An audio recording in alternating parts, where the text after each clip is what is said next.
So hey guys, welcome to the session of Target Olympiads. Today we are gonna be studying ecology. तो ecology का lecture 2 है। तो lecture 2 में आगे देखते हैं समझते हैं क्या क्या है। तो पिछले लेक्चर में इकोलॉजी में हम लोग बेसिक बात जान लिए थे, इकोलॉजी होता क्या है। सो इकोलॉजी बेसिकली स्टडी होता है हमारा लिविंग ऑर्गेनिज्म का विथ बायोटिक थिंग्स का विथ अबायोटिक थिंग्स। तो यही स्टडी को हम लोग बोलते हैं इकोलॉजी। तो इसी में हम लोग बहुत सारे टाइप्स ऑफ इकोलॉजी देखे थे।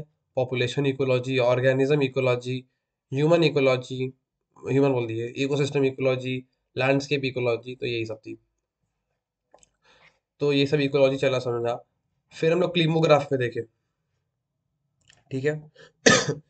क्लीमोग्राफ हमारा क्या होता है? सिंपली ग्राफ होता है जिसमें हम लोग को प्रेसिपिटेशन यानी बारिश वर्सेस टेम्परेचर का ग्राफ दिखता है, एंड उसमें हम लोग देखे कि जो भी था हम लोग समझे। एंड देन हम लोग जोन्स के बारे में देखे, littoral zone, limnetic zone, photic zone, aphotic zone. Then marine के बारे में बात की। देन हम लोग स्टोरीज की बात की है। फिर हम लोग स्टोरीज के बाद स्पीशीज ट्रांसप्लांट में एक डिटेल स्टडी की है कि स्पीशीज का ट्रांसप्लांटेशन होता क्यों है। तो फॉर एग्जांपल ये प्लेस है ए, ये प्लेस है बी। इस ए प्लेस से बी प्लेस में ट्रांसप्लांटेशन करना है। अगर हम लोग एग का ट्रांसप्लांटेशन किए तो एग फर्टिलाइज होता है कि नहीं, पहला क्वेश्चन हमारा। एग फर्टिलाइज होता है कि नहीं? अगर एग फर्टिलाइज हो गया, आराम से बच्चा आ गया, तो ये पहला हो गया चांस। ठीक है। दूसरा, कि वो बच्चा आने के बाद वो जो भी ऑर्गेनिज्म हुआ वो सरवाइव कर पाता है कि नहीं। वो जो ऑर्गेनिज्म आया वो सरवाइव कर पाता है कि नहीं। सर्वाइवल। अब वो सरवाइव कर जाएगा तो उसके बाद उसको बहुत सारा ऐसा फैक्टर्स होता है, जैसे कि अबायोटिक फैक्टर्स। बहुत सारा अबायोटिक फैक्टर होता है। जैसे पीवी को एनआरटी लिख देते हैं, आइडियल गैस इक्वेशन एनआरटी, इसी में देख लो। Pressure, volume, temperature. तो ऐसे करके बहुत सारे अबायोटिक फैक्टर्स डिटरमाइन करता है कि ये सरवाइव कर पाएगा कि नहीं। ये सारे क्वेश्चंस किस चीज के लिए है? ये सारे क्वेश्चन हमारा एक यूनिवर्सल क्वेश्चन से क्वेश्चन क्वेश्चन पूछता है कि ये सरवाइव कर पाएगा कि नहीं। क्या ये सरवाइव कर पाएगा कि नहीं? तो ये सब क्वेश्चन है। तो बहुत बार सरवाइव कर लेता है, बहुत बार नहीं कर पाता है। एंड जहां कभी कभी सरवाइव करने के बाद वो डैमेज दे देता है। ओके। कभी कभी सरवाइव करने के बाद वो डैमेज दे देता है। एंड मान लो कोई मैंने एग्जांपल पिछले लेक्चर में दिया था, बहुत ज्यादा डिटेल जाएगा नहीं तो फिर आगे समझते हैं। पॉपुलेशन इकोलॉजी हमने देखा कैसे डेंसिटी नापते हैं, देन ये सब चीज देखे। Survival methods. देन हम लोग ने बात किया हमारा ये लॉगरिथमिक स्केल्स, एंड इस स्केल के बारे में हमने देखा, ह्यूमन का भी देखा, जो कि अचानक से इस टाइम में गिर रहा है ये कर कि टैंजेंट टैन थीटा नेगेटिव हो रहा है। यहाँ पर टैन थीटा हमारा नेगेटिव होता है, वहां पर हमारा पॉपुलेशन डिक्लाइन करने लगता है। ठीक है, वहां पर हमारा पॉपुलेशन डिक्लाइन करने लगता है। तो इस लाइन थीटा मतलब क्या हुआ यार? नॉर्मल मैथमेटिक भाषा था ये, नॉर्मल भाषा हो गया हमारा स्लोप। ठीक है। देन हमने पॉपुलेशन की चेंज की बात की, हम लोगों ने एक्सपोनेंशियल ग्रोथ है, हम लोग लॉजिस्टिक ग्रोथ देखे और आगे बढ़ते हैं हम लोग।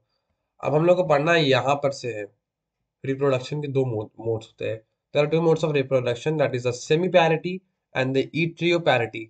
सेमी पैरिटी और इट्रियो पैरिटी में डिफरेंस क्या है? कि सेमी पैरिटी क्या होता है? एक बार ही, मतलब the organism can produce their offspring only one time in this whole life time. Okay. तो सेमी पैरिटी क्या हुआ? मतलब only one time. And itero parity हुआ हमारा हमारा many times. So humans are itero parity को फॉलो करता है ह्यूमंस। ओके। सो आगे बढ़ते हैं। थोड़ा सा खराब लग रहा था इसलिए मैंने इसे मिटा दिया। चलो चलो चलो चलो, आगे देखते हैं। So there is a trade off that how many organism are that the parent can give. तो भाई देखो, ये ट्रेड्स है। ट्रेड्स मतलब ये देखा जाता है कि कितने ऑर्गेनिज्म मिलता है। देखो, सो प्लांट्स। ओके।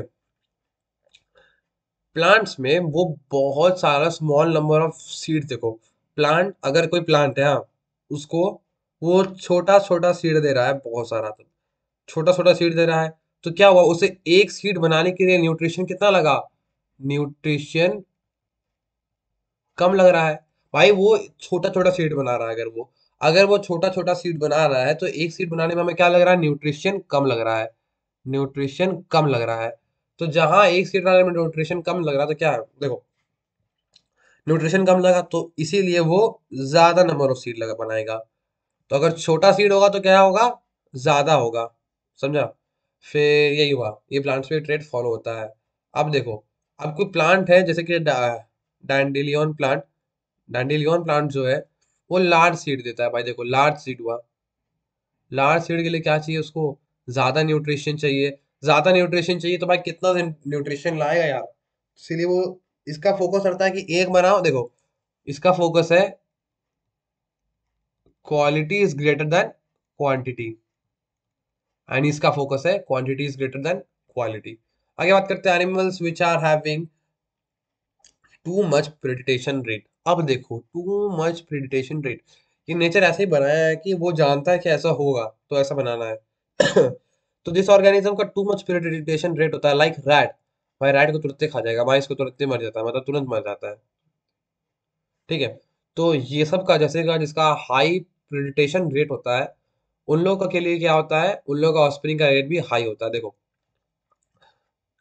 एक शेर है, एक शेर है, कितना हिरन खाता है, लगभग दो दो दिन में एक एक हिरन खाएगा, एक हिरन। तो वो एक शेर दो दो दिन में एक हिरन खाएगा, हिरन भी, हिरन का भी रिप्रोडक्शन रेट एक्स टाइम है और शेर का भी एक्स टाइम है, थोड़ी ना हो पाएगा। ह्यूम, समझ रहे हो ना, मतलब कि जो प्रेडेटर है और जो प्रे है, प्रे का ऑफस्प्रिंग रेट हाई होना चाहिए देन प्रेडेटर। यही बात थी। आगे बात करते हैं। There are two extreme condition known as XR condition, K, KR condition, where K is where too much competition is there, and opposite where too much competition is there। हाँ तो यार ये हमें सर्वाइवल का, ये हमें सर्वाइवल का दो कंडीशन बता रहा है। पहला कंडीशन हमारा के कंडीशन, दूसरा कंडीशन हमारा आर कंडीशन। के कंडीशन में क्या है, मतलब हमारे पास कंपटीशन बहुत हाई है, एंड आर कंडीशन में हमारा क्या है, कंपटीशन बहुत लो है, and in that case it is high. तो यार कंपटीशन हाई और कंपटीशन लो, एक दो कंडीशन होता है। कंपटीशन हाई तो क्या होगा, सर्वाइवल मुश्किल मुश्किल रहेगा, और कंपटीशन लो में सर्वाइवल इजी रहेगा। Birth rate, death rate, emigration, migration are the density dependent but so ये था माइग्रेशन की बात थी, सब इजी चीज है। So some population can show fluctuation in the size such as the population from year to year. मतलब ये बता रहा है सिंपली पॉपुलेशन अपना जगह भी चेंज करता है, माइग्रेशन करता है, वो सब छोड़ो। आते ही ह्यूमन पॉपुलेशन के, जो हम लोग ने पढ़ लिया था, जो कि एक्सपोनेंशियल से भी बहुत फास्ट जा रहा है। तुम कर देखो यार, यहाँ पर टैन थीटा देखो तुम, पूरी लगभग tends to tan theta tends to 90 degree हो रहा है यहाँ पर, मतलब स्लोप वन पे जा रहा है। ऐसा हो गया population. But but but from the 5 decades population का जो इंक्रीज का ग्राफ है वो रुका है, थोड़ा कम हुआ है। Okay, in the European countries the population is declining also, so that is good only. ठीक है, आगे बढ़ते हैं। कम्युनिटी इकोलॉजी, अब कम्युनिटी की बात करते हैं। कम्युनिटी क्या होता है, कम्युनिटी आपने जानते हैं। Niche, niche is very important word है। नीश, नीश मतलब हमारा काम, नीश मतलब हमारा काम। हमारा काम क्या है, दैट इज आवर नीश। अगर दो लोग, अगर दो लोग एक ही काम करेंगे, एग्जैक्टली डेटो काम करेंगे, तो वो सरवाइव नहीं कर पाएंगे, एक को अपना काम चेंज करना पड़ेगा। ये हम लोग ह्यूमंस के सेंस में नहीं देखते हैं, हम लोग एनिमल्स के सेंस में देखते हैं। ठीक है। अगर एक बर्ड है वो एक ही ब्रांच पे रहते हैं, दो बर्ड, दो species can not exist permanently with the same niche. तो दो स्पीशीज, अगर दोनों स्पीशीज का अगर सेम नीश है, अगर एक ही नीश है, तो वो लोग नहीं रह सकते साथ में। अब देखो, naturally they divide their nature, यार उसको डिवाइड करना पड़ेगा, दोनों को अपने नीश को मॉडिफाई करना पड़ेगा, नहीं तो दोनों एक्सटिंक्ट हो जाएगा। या तो एक्सटिंक्ट हो जाएगा या तो इवॉल्व हो जाएगा। यही होता है टॉप, यही होता है हमारा बायो में खेल, ये होता है हमारा इकोलॉजी में खेल। ठीक है, यही चीज बात है यार। अगर दो ऑर्गेनिज्म है, ए और बी, दोनों का नीश है हमारा सेम, स्पेलिंग में गलती लिख दी है, NICH होता है। ठीक है, तो या तो ए और बी अलग अलग नीच में चल जाएगा, या तो ए और बी एक्सटेंड कर जाएगा। ये लॉजिक। ओके, अगला बात करते हैं हम लोग allotropic, different geographical habitat and वो सब छोटा वर्ड है। इन एलोट्रॉपिक, एक सेकंड, ओके, सो इन एलोट्रॉपिक एक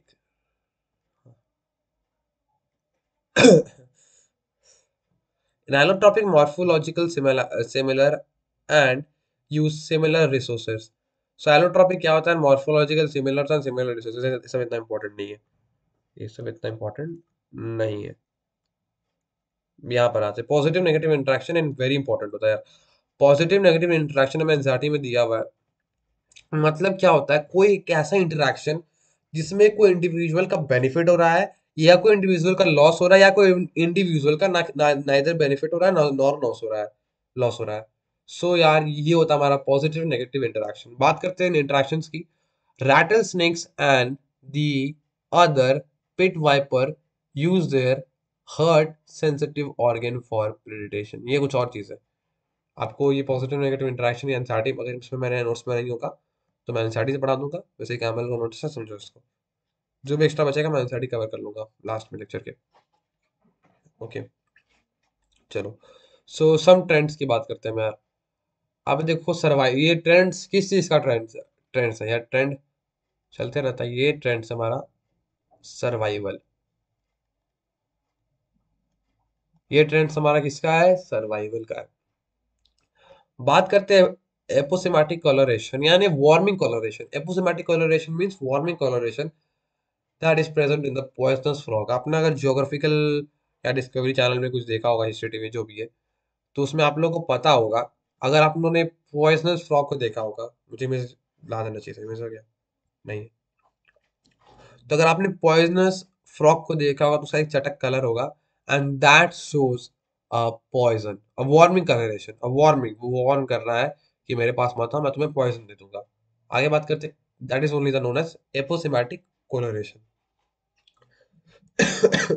next is the cryptic coloration और the camouflage.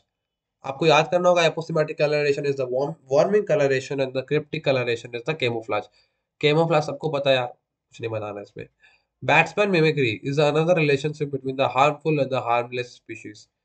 Mammalian mimicry is that too और मोर अनप्लीजेंट। ये सब देखो, ये है मुलेरियन मिमिक्री। मुलेरियन मिमिक्री क्या है? देखो, मुलेरियन मिमिक्री, ये इमेज आपको समझाएंगे। So it is the two or more unplantable species living together। अब देखो यार, ये दोनों अनप्लांटेड है, ये दोनों साथ में रहता है, तो इसको बोलते हैं मुलेलियन मिमिक्री। मीन्स ये दोनों शो कर रहा है कि दोनों एक ही प्रजाति का है। ये दोनों शो करता है कि वो दोनों एक ही स्पीशीज का, बट वो नहीं है। ये दोनों मिमिक्री कर रहा है, मिमिक कर रहा है, शो कर रहा है, बट ये नहीं है। और इसी बहाने वो दोनों साथ में रहता है, दैट इज मिमिलियन मिमिक्री। आज की बात करते हैं हर्बीवोर्स की। There are some of the special chemical sensor on their feet to distinguish between the poisonous and the non poisonous plant. कभी बकरी आएगा एंड कुछ भी कुछ खाएगा तो वो सूंघता है। वो सूंघना मतलब क्या हुआ? वहां पर उसके पास होता है सेंसर। अब बकरी को मत देखो, कुछ और भी प्लांट सीख लो। वो हर्बीवोर्स होता है, हर्बीवोर्स की बात कर रहे हैं।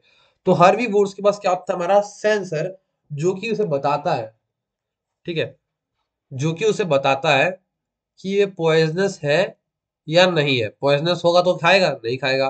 पॉइजनस नहीं होगा तो खाएगा, ऑब्वियसली खाएगा।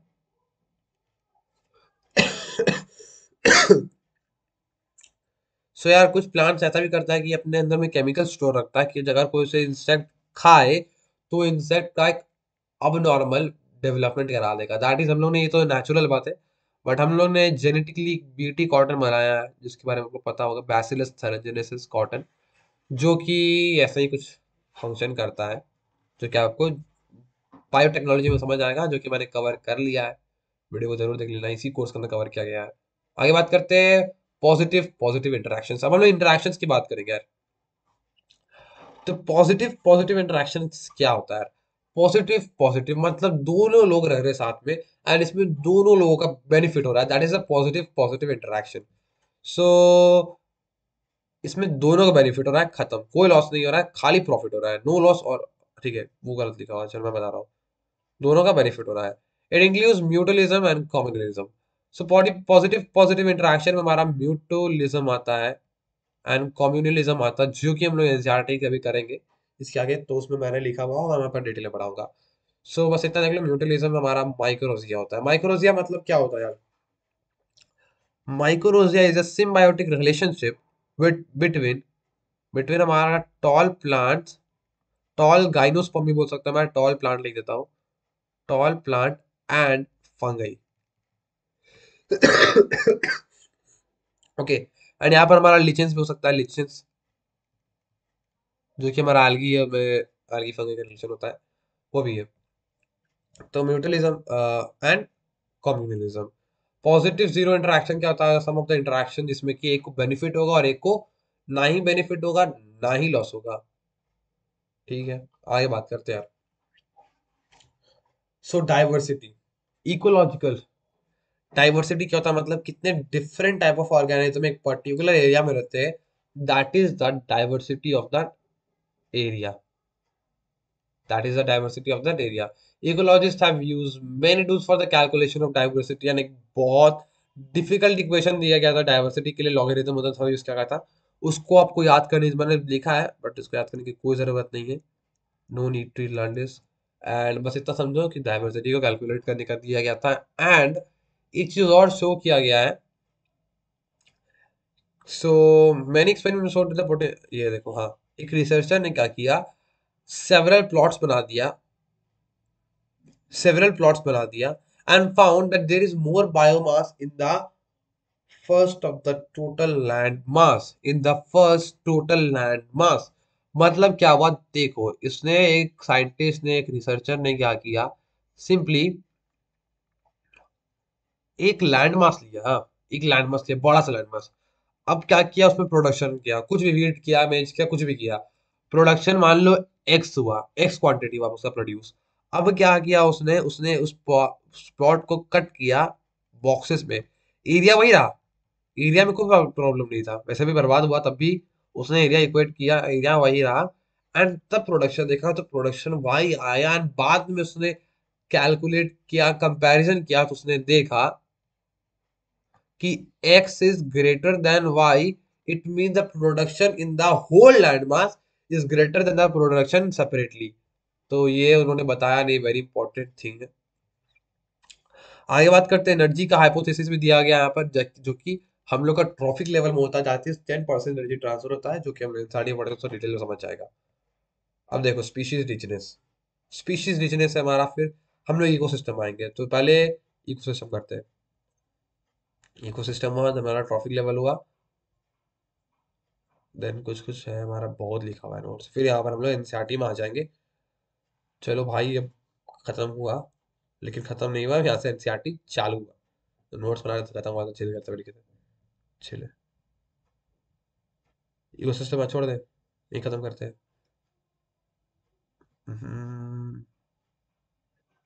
20 मिनट्स करते हैं कुछ कुछ और, देखो। सो स्पीशीज रिचनेस की बात करते हैं। तो स्पीशीज रिचनेस क्या होता है हमारा? Humboldt made a species richness curve. तो कर्व ने किसने बनाया था स्पीशीज रिचनेस का? हमबोल्ट ने। So include make factors in the curve, for example species diversity increases with the area.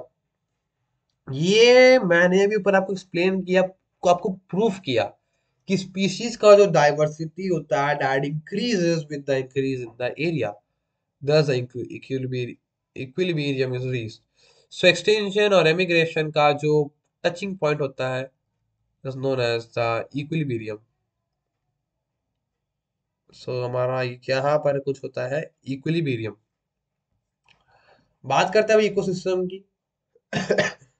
So ecosystem हमारा क्या है यार? इकोसिस्टम हम लोग अभी दो चीज पढ़ने वाले हैं, energy flow and the chemical cycles. हमारा केमिकल साइकिल्स क्या क्या हुआ? हमारा केमिकल साइकिल, हमारा फॉस्फोरस साइकिल, हमारा नाइट्रोजन साइकिल, हमारा ऑक्सीजन साइकिल भी बोल करते क्या जाता है। So the energy transfer from the autotrophs to the heterotrophs, यार प्लांट से जाता है हर्बी वुड्स में, जो कि एक हेट्रियोट्रॉप्स है, और प्लांट हमारा एक ऑटोट्रॉप्स है। सो जो हमारा केमिकल रिसाइकलिंग होता है, ये भी मैंने लिख दिया, कार्बन का होता है, नाइट्रोजन का होता है, मैंने लिख दिया। Energy is always constant, neither created not destroyed, ये हमारा लॉ ऑफ थर्मोडायनामिक्स भी है, इसी के बेसिस में देखना है। Okay, so the plant convert the solar energy to the top chemical energy. So conservation of mass is also important. यार कुछ कुछ बातें समझ रहे हो, समझ रहे हो। The amount of chemical energy stored in the form of food is known as the gross production. अब मुद्दे पे बात करते हैं, देखो इकोसिस्टम हमें क्या पढ़ाता है, दो चीज पढ़ाता है कि एनर्जी का ट्रांसफर कैसा है, और हमारा साइकिल्स। साइकिल्स की बात नहीं करते हैं लोग, ट्रांसफर पे फोकस करते हैं। साइकिल हमारा हो गया nitrogen carbon cycle, phosphorus cycle, oxygen cycle, वो बाद में करेंगे, पहले ट्रांसफर ऑफ एनर्जी की बात करते हैं। तो भाई साहब, एनर्जी ट्रांसफर क्या होता है, केमिकल एनर्जी होता है, वो हमारा ट्रांसफर होता है इन the form of food. Chemical energy हमारा ट्रांसफर होता है इन the form of food, and the total energy produced in the plant body. देखो, सो प्लांट बॉडी में टोटल एनर्जी प्रोड्यूस हुआ, हाँ, टोटल एनर्जी प्रोड्यूस हुआ, that is a gross production. Gross, यार plant है, वो खाना बनाया, वो ग्रॉस हुआ। खाना बनाया, वो ग्रॉस हुआ। वो खाना हमारे लिए बनाता है नहीं, वो खाना अपने लिए बनाता है। तो उस खाना का, अकॉर्डिंग टू अ साइंटिस्ट, 90% वो खुद यूज करता है। 90% वो खुद यूज करता है, एंड 10% जाता है to the next trophic level, कि वो सेव करके रखता है अपने लिए ही। उसे बट को और ले लेता है, वो अलग बात है। तो जो 90% वो यूज कर लेता है, उसके बाद जो ये बचता है, that is the NPP. NPP, net primary production. That is the NPP, net primary production. That is a gross production minus the energy used by the plant. ये 90% के आंकड़ा को बाद में ध्यान देना, मैंने आपको थोड़ा डिटेल दे दिया, बट वो अभी बाद में ध्यान देना। सो उसका यूनिट भी हम लोग ले सकते हैं, joule per area per unit time, that is joule AT, joule per AT. ठीक है। So some common way to find NPP is if more CO2 is absorbed in the system storing carbon. तो यार NPP calculate कैसे करना है, simply हमें कुछ method दिया हुआ है कि अगर CO2 ज्यादा वो ऑर्गेनिज्म ले रहा है, मतलब वो ज्यादा कार्बन स्टोर कर रहा है, और ज्यादा कार्बन स्टोर कर रहा है, तो एनपीपी क्या हो रहा है, ज्यादा हो रहा है। एनपीपी क्या हो रहा है, ज्यादा हो रहा है। ये हमें एक आंकड़ा, एक हमें लॉजिकली बात समझ में आती है। In some places, it is found that in much availability of the nutrition, also there is less growth. Okay. So, अगर वो ज्यादा कार्बन ले रहा है, ज्यादा न्यूट्रिशन है, भाई हम जान लिए न्यूट्रिशन ज्यादा कैसे, कार्बन की मदद से। हम जान लिए न्यूट्रिशन ज्यादा कैसे, कार्बन की मदद से। अगर हम जब जान ली न्यूट्रिशन, इसके बाद ज्यादा, तो ग्रोथ भी ज्यादा होना चाहिए। न्यूट्रिशन ज्यादा है तो ग्रोथ भी ज्यादा होना चाहिए, बट तुम देख रहे हो न्यूट्रिशन ज्यादा है, ग्रोथ कम हो रहा है, मतलब क्या हो रहा है, मतलब यहाँ पर हो रहा है हमारा सेविंग। मतलब यहाँ पर हमारा क्या हो रहा है, सेविंग। एंड यही सेविंग हमारे एनपीपी को बढ़ाता है, एंड यही सेविंग हमारे एनपीपी को बढ़ाता है। If NPP is greater than zero, it is known as a carbon sink, and if NPP is lesser than zero, it is known as a carbon source. Carbon sink, carbon source, carbon sink, carbon source. Okay. आगे बात करते हैं हमारा 10% energy rule की। So product efficiency is the amount of energy stored, and हमने stored की बात कर ली। But the NPP is the amount of energy use of an growth and the reproduction. देखो, एनपीपी क्या है, हमारे लिए नहीं बनाया, वो बनाया हुआ है कि वो बाद में उस एनर्जी का यूज करेगा for the his growth and reproduction. But इसे हम लोग ले लेते हैं, वो अलग बात है। Assimilation of assimilation consist to the total energy, product of product efficiency. देखो, assimilation is the consistence of total energy, total energy. NSP, NPP को मैंने एसपी लिख दिया, जो भी है एनपीपी या जो भी है, इनटू 100, ये जरूरी नहीं है, असिमिलेशन का एफिशिएंसी है। सिंपली यार जान लो, ट्रॉफिक एफिशिएंसी जरूरी है। ट्रॉफिक एफिशिएंसी क्या होता है, is efficiency the percentage of energy transfer to the next trophic level. भाई साहब, जितना एनर्जी नेक्स्ट ट्रॉफिक लेवल में जाता है, that is the tropical efficiency. अब ये ट्रॉफिक लेवल्स क्या होता है, ये देखो तुम लोग जैसे, ये है हमारा प्लांट, ये है हमारा बकरा, जो भी बकरा है, ये बकरा हमारा प्लांट खा रहा है जैसे बकरा। देन ये हमारा शेर।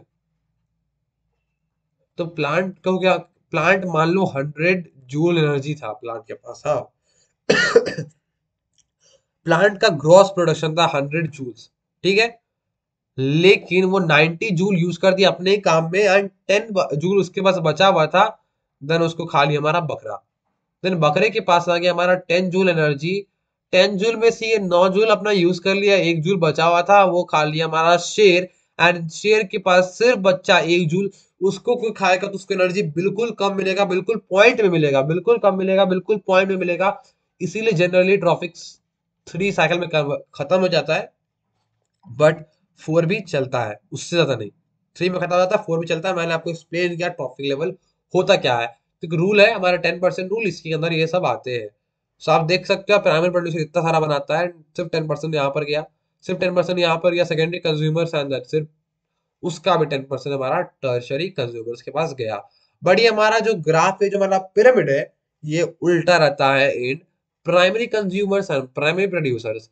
प्रोड्यूसर्स का छोटा रहता है, कंज्यूमर्स का बड़ा रहता है in phytoplankton and zooplankton. In phytoplankton and zooplankton, ये हमारा एक्वेटिक सिस्टम हुआ। सो यहीं पर वीडियो का एंड करते हैं। एंड चलो ठीक है यार, बाय। जूप्लैंक्टन, हाँ चलो डिकम्पोजिशन अगले लेक्चर में। चलो बाय। वीडियो को लाइक, चैनल को सब्सक्राइब, ये